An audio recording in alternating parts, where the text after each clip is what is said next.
Kalau Anda belajar karena memecahkan masalah, nempel di otak itu 90%. Kalau Anda belajar dengerin guru, nempel di otak 25%. Karena nggak tahu gunanya buat apa.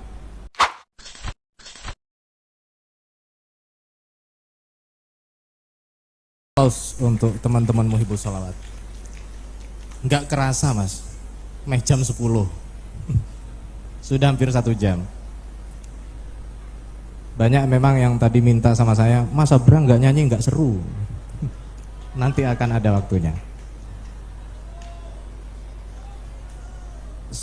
Kalau nyanyi dulu nanti anti klimaks, eman-eman. Mungkin boleh sebelum, karena ini waktunya juga sudah agak malam, saya buka deh satu lagi termin untuk dua orang penanya ya. Ada yang acung tangan, putri 1, putra 1. Oke ya, gak apa-apa, 2 penanya lagi. Setelah itu kita akan refleksi dan menikmati persembahan dari Mas Sabrang. Silakan, siapa dari mana? Oh, tadi yang putri mana tadi? Ini, yang putri dulu.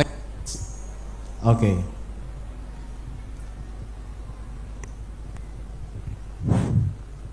Berdiri boleh? Ya. Bismillahirrahmanirrahim. Assalamualaikum warahmatullahi wabarakatuh.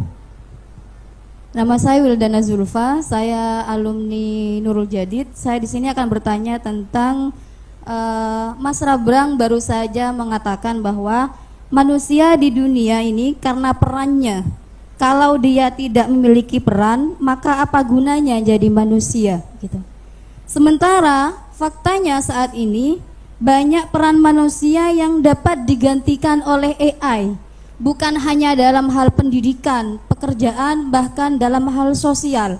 Mas Sabrang sendiri juga sudah mentaukiti tadi ya, mengatakan bahwa juga sering ngobrol dengan AI, yang harusnya kita juga jauh lebih sering ngobrol dengan sesama gitu.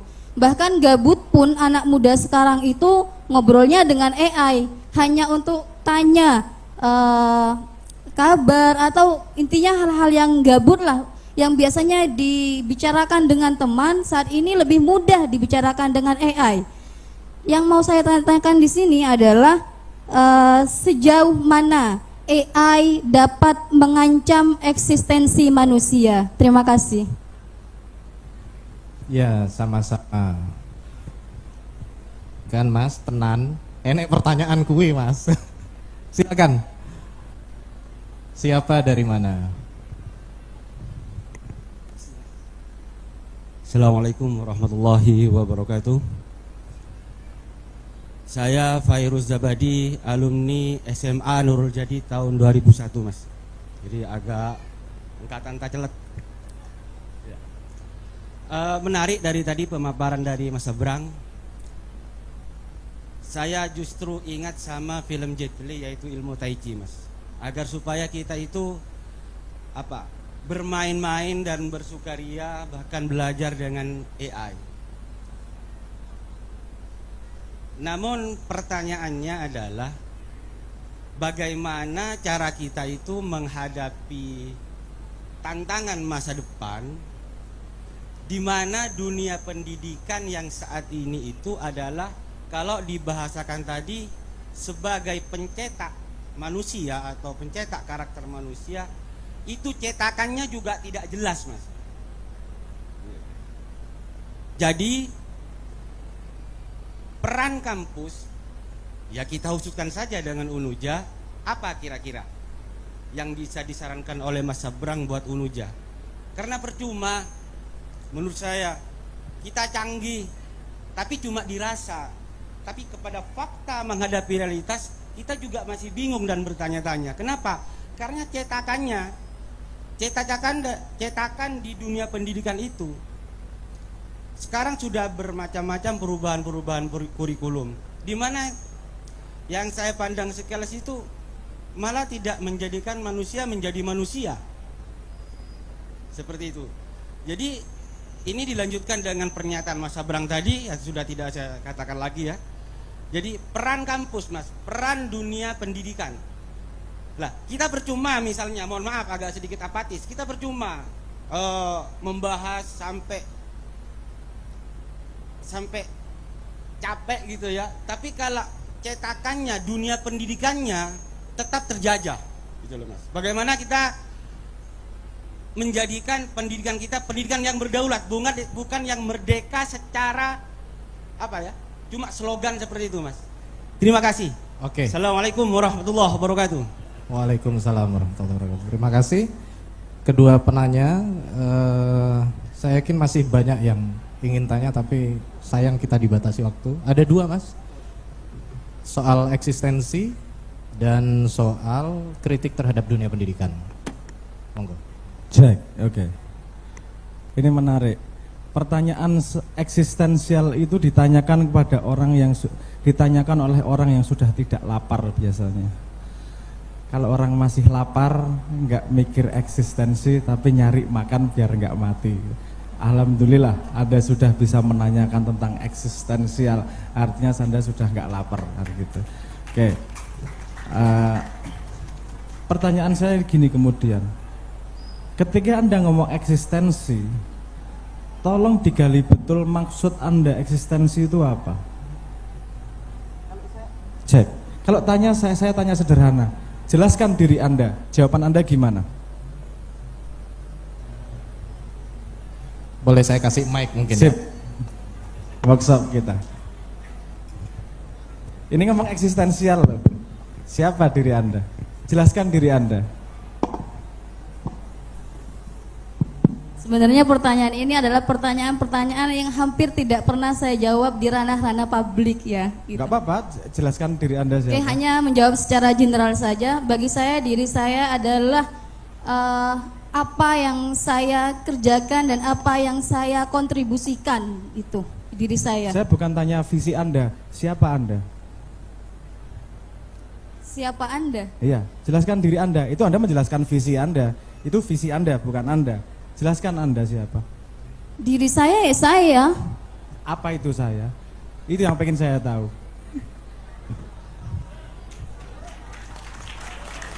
Nggak apa-apa ya, mohon maaf gini nggak apa-apa ya. Ini namanya tektokan, nggak apa-apa. Kuliah filsafat semester 2. Seneng aku soalnya, maksudnya di lingkungan pemikir itu saya suka. Gini nih, jangan tersinggung ya. Maksudnya ini kita tektok, ngobrol diskusi. Siapa diri Anda? Jelaskan diri Anda. Anda menjelaskan saya adalah orang gini. Itu visi Anda. Itu bukan Anda. Tolong jelaskan diri Anda. Kalau menjelaskan tentang diri mungkin saya tidak cukup bisa ya. Yang saya rasa adalah diri saya adalah apa yang memang saya kerjakan setiap hari, yang saya pikirkan, yang itu diri saya gitu. Oke, bukan yang Anda kerjakan. Siapa Anda? Saya manusia yang diciptakan oleh Allah, itu Oke. saya. Anda manusia yang diciptakan oleh Allah. Gitu definisi diri Anda. Oke. AI nggak akan bisa mengganggu eksistensi itu.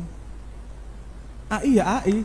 Anda manusia yang diciptakan Tuhan. Yang saya maksud tadi itu peran kita yang banyak digantikan oleh AI gitu. Sementara jenengan tadi seakan-akan AI itu sesuatu yang mohon maaf kalau menurut saya yang saya tadi pahami adalah sesuatu yang jenengan junjung tinggi dari tadi. Betul, begitu. saya junjung tinggi karena itu alat yang baru, betul. Tapi Anda tadi titik pusat pertanyaannya adalah eksistensi. Iya benar. Anda tidak akan bisa ngomong eksistensi sebelum Anda bisa mendeskripsikan eksistensi menurut Anda sendiri seperti apa. Oke, eksistensi menurut Anda adalah manusia yang diciptakan Tuhan. Ini secara korelatif logika, AI, apapun teknologi di dunia tidak akan mengganggu eksistensi Anda selama Anda sadar bahwa Anda manusia ciptaan Tuhan. Selesai. Setelah itu ada turunan, manusia yang punya peran, manusia yang punya keluarga, manusia yang punya pekerjaan, manusia yang punya menjadi hamba Allah. Itu turunan semuanya, turunan dari eksistensi, kan gitu. Manusia yang diciptakan Tuhan, dimensinya tadi banyak banget loh. Iya. Yang bisa digantikan AI berapa persen sih? Tidak cukup banyak, tetapi Cukup banyak. Dia nggak bisa bikin anak, dia nggak bisa masakin di rumah. Oke? Benar-benar. Dan kalau Anda mengatakan bahwa Anda terancam dengan AI, Saya tidak mengatakan saya terancam, saya hanya bertanya sejauh mana AI dapat mengancam eksistensi manusia, bukan khususnya begitu. Kita balik Sebentar. Oke. Kalau dikembalikan kepada eksistensi tadi, saya juga punya pertanyaan. Apakah mungkin suatu saat ada manusia yang menikahi AI? Mohon maaf, kalau dari segi nafkah, AI tidak butuh nafkah dan itu sangat bisa menggantikan. Dari segi emosional, AI tidak emosional. Bahkan banyak manusia sekarang yang memilih child free, dia tidak butuh anak, cuman butuh untuk didengar. Bukankah bisa dia menikah dengan AI kalau begitu? Bisa, dan apa masalahnya dengan Anda? Dia manusia ciptaan Tuhan yang memutuskan hidupnya dengan merasa eksistensi dan keberadaan dirinya melalui seperti itu. Kenapa Anda komplain dengan keputusan hidupnya dia? Karena saya berpikir, maka saya mempertanyakan itu, begitu. Untuk diri Anda sendiri, kalau Anda nggak setuju, boleh. Saya sangat setuju, Anda punya hak untuk menentukan hidup Ya, Anda benar. sendiri. 100% bebas. Tapi kalau untuk orang lain, dia punya hak seperti untuk bisa memperlakukan teknologi sesuai dengan apa yang dia bayangkan, apa yang dia maksudkan. Bahwa semua keputusan punya konsekuensi, ya. Ada yang nggak mau sama AI sama sekali, boleh. Ada yang sangat dengan AI, boleh. Nanti akan ada konsekuensi. Dan kalau ada orang yang mempertanyakan AI juga boleh kan ya?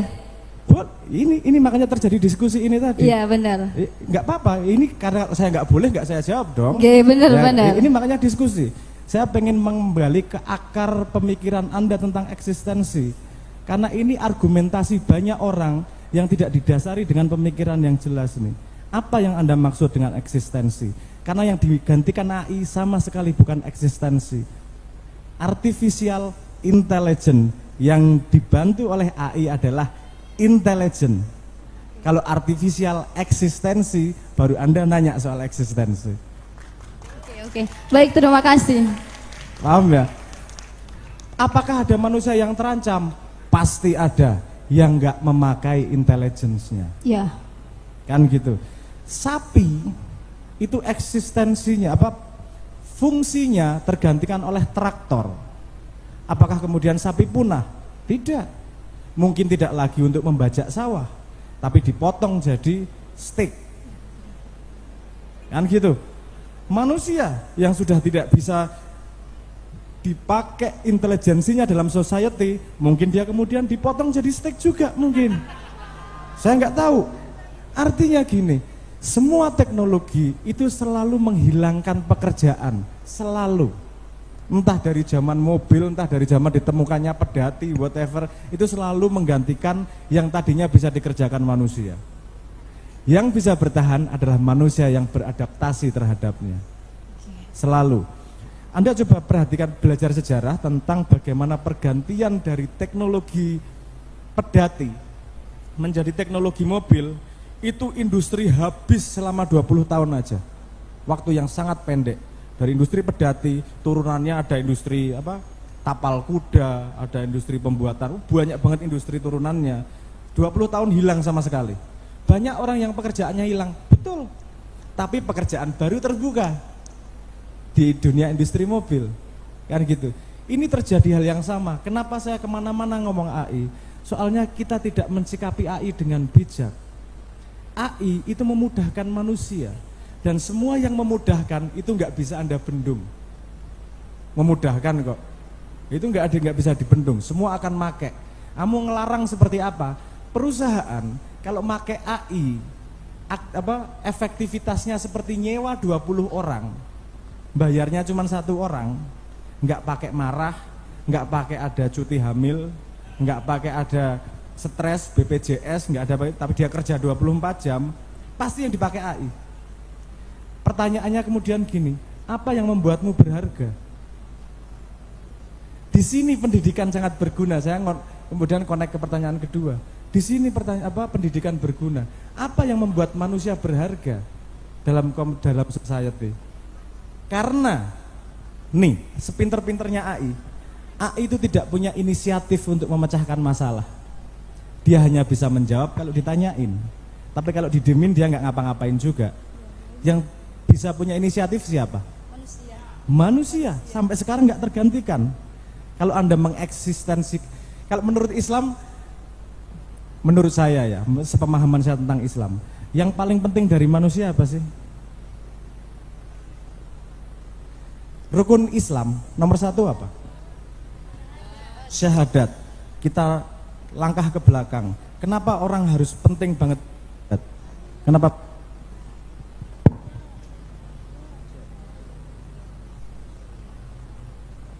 Cek.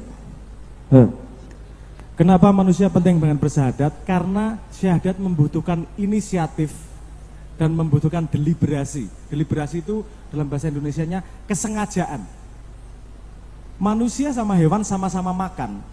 Tapi kalau makan pakai doa, artinya kamu sengaja makan dengan kesadaran makan.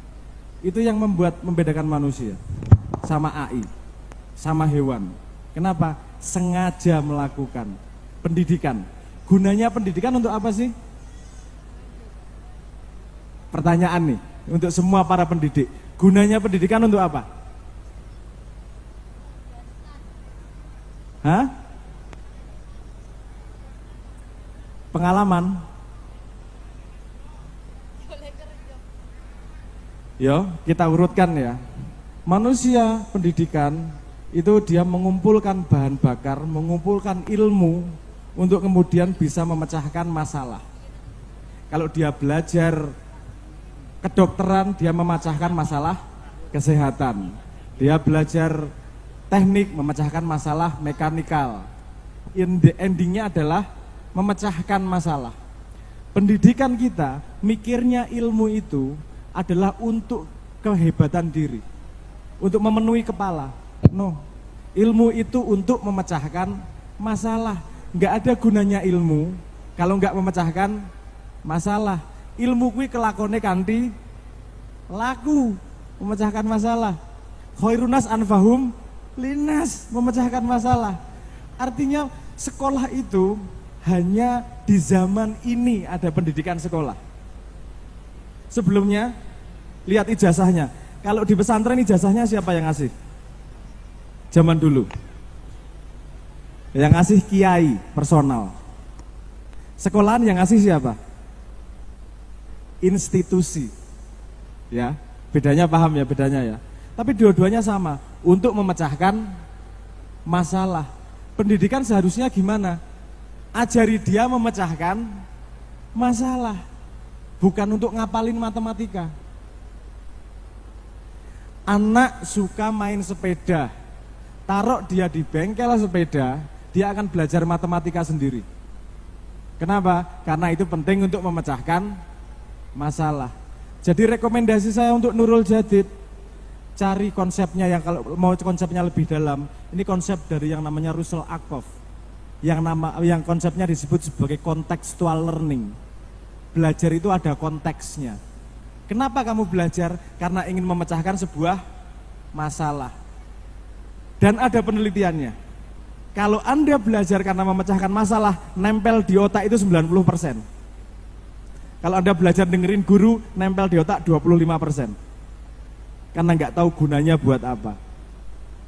Artinya, dulu ada jembatan, belajar, ngumpulin ilmu, siapa tahu kepake di masa depan untuk memecahkan masalah.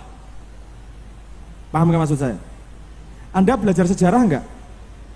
Kepake nggak sekarang untuk jadi pengantar Shopee misalnya? Nggak kepake.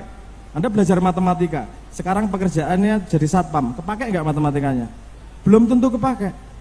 Sekolah sekarang kurikulumnya itu ngajarin semuanya, siapa tahu kepake. Paham ya maksud saya? Siapa tahu kepake. AI membuat belajar menjadi berbeda sama sekali. Kenapa? Kamu punya masalah, tanya AI gimana menjelaskannya. Bagaimana memecahkan masalah tersebut. Apakah otaknya nggak dipakai? Dipakai pasti, karena dia tetap butuh memecahkan masalah. Dia hanya perlu mengumpulkan ilmu pakai AI itu tadi. Lakukan terus menerus, orangnya akan lebih jago daripada yang sekolah panjang-panjang. Yakinlah. Kenapa? Karena meloncati proses. Kamu langsung belajar memecahkan masalah. Jadi usulan saya untuk Nurul Jadid, pendidikannya adalah berikan banyak masalah kepada muridmu. Cari masalah. Di sini ada yang kuliah ya. Anda mulai bener-bener mikir ketika bikin skripsi itu. 6 bulan konsentrasi, saya lagi bikin skripsi. Kenapa? Karena ada masalah. Mahasiswa kuat karena masalah, sehingga dia tambah hebat. Itulah gunanya tadi suami istri dikasih masalah setiap hari, biar tambah kuat, tambah dewasa. Artinya masalah itu menguatkan kita semua. Dan AI membantu kita bukan memecahkan masalah, membantu kita memberi referensi secara cepat. Bagaimana sih memecahkan masalah ini? Karena pada masalah yang sebenarnya kamu butuh referensi, butuh menyesuaikan, dan kemudian memecahkan masalah. Rekomendasinya, biasakan memecahkan masalah. Kita ya, matur nuwun ya. Terima kasih. Rekomendasinya cari masalah, Mas, ya. Saya kira diskusinya pasti akan bisa semakin panjang, tapi sekali lagi ini bukan untuk menyelesaikan masalah, ini justru untuk memantik masalah baru. Kan gitu ya, Mas ya? Nanti masalah-masalah baru yang muncul, monggo. Kalau butuh masa berang lagi ya nanti ngundang lagi, kan gitu. Kita sudah di akhir sesi. Sebelum nanti masa berang, tadi teman-teman nyiapin 2 lagu boleh, Mas ya? Ada Sebelum Cahaya dan Ruang Rindu. Nanti kita boleh nyanyi sama-sama ya. Tapi sebelum itu saya ingin beri highlight terhadap beberapa statement Mas Sabrang tadi. Pertama, memanfaatkan AI itu dengan kritis, jangan tergantung. Nah, kritisisme dalam menggunakan AI itu perlu. Ketergantungan itu yang perlu kita lawan, dan itu perlu treatment, perlu latihan, perlu kesabaran. Yang kedua, manusia tidak akan pernah digantikan oleh AI. Sekaligus meng-highlight tadi penanya, saya kira ini penanya terbaik. Nanti kalau panitia punya sesuatu mungkin boleh jadi door prize Mbak Wildana ya. Wildana Zulfa ya tadi namanya ya. Manusia tidak akan digantikan oleh AI. Manusia hanya akan digantikan oleh manusia lain yang menguasai AI. Gitu Mas ya. Baik, tepuk tangan semuanya untuk Mas Sabrang. Ini dia Sebelum Cahaya, boleh? Oke. Dari si empunya lagu, kalau ada 2 lagu bertemu, Sebelum Cahaya dan Ruang Rindu, dicatat ya. Maka yang didahulukan adalah Ruang Rindu dulu. Ruang Rindu dulu kalau gitu. Boleh teman-teman?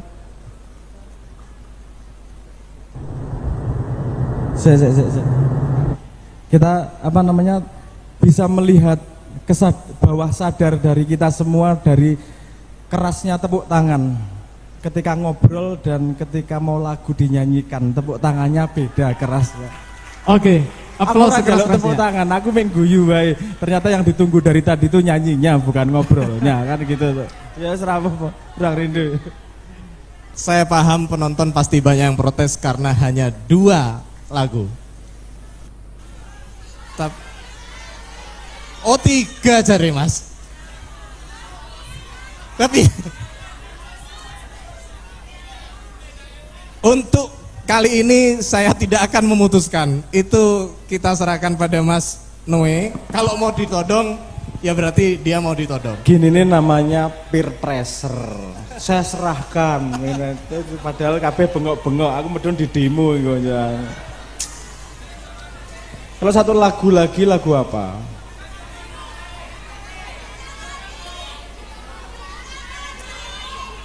Boleh kita kasih privilege Mas ya? Mas. Oh sing nyiapke lagu ra ono kok. Ora ono dudu aku salahku. Nah aku lagu leto 10 wani, wae ra iso. Saiki nyalahke wong. Yen ning tawang ono lintang cahayu aku ngenteni rondomu. Loh, gak bahaya ta? Bahaya. Iki live streaming loh Mas. Apa? Live streaming loh ini. Bercanda. Nggak ada lagunya, nggak bisa. Nggak connect internet ya? Hah? Mohon dipotret yang mau digebuki siapa, mohon silahkan yang di sebelah sana, mohon dititip. Apa nih? Lagunya apa nih? Hah? Oh. Sudah cukup katanya, Mas. Gini. Ini bukan masalah keinginan, ini masalah teknis. Artinya, ini bedanya AI sama manusia. Kalau AI cuma ngomong nggak bisa, tapi kalau manusia kita bisa berdoa agar besok kesini lagi sesegera mungkin dan kita nyanyi lebih banyak. Amin. Amin. Kita doakan mudah-mudahan masih panjang umur, ada kesempatan untuk bisa ketemu lagi sehat walafiat, dan kita akan bertemu kembali dalam keadaan yang lebih baik. Saya janji besok-besok lebih dari 2, tenang aja. Oke. 4 minimal. Oke. Kowe iki lagi-lagi ngerti kenyataan ora ono lagune iki. Hah? Ora ono kuwi lho. Sudah. Oke ya, cukup ya. Baik, terima kasih semuanya. Ki aku bingung ini. Ini lihat bedanya. Ini jadi bingung. Ini udah mau tadi nggak ada. Sekarang giliran yang situ nggak ada. Ini lihat nih. Ini ada. Kenyata. Wes ngerasa kita angelin duwe bojo. Kenyataan we ditabrak. Ora ono gitu. Ada. Ora ono ada. Angel we duwe bojo. Piye jar. Penonton komplain jar. Bu, lagu apa Mas? Sir nyanyi apa? Mau nyanyi lagu apa Mas? Apa?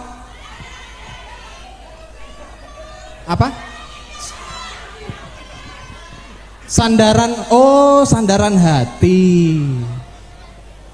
Sandaran hati. Harus ada berarti. Ini para jomblo di sini harus merasakan kamu nanti kalau punya istri di rumah kayak gini nih kejadian tiap hari. Tinggal lihat. Oke, sandaran hati ya, siap ya. Ono cari yo. Oke. Ora ono. Habis ini jangan minta lagi ya.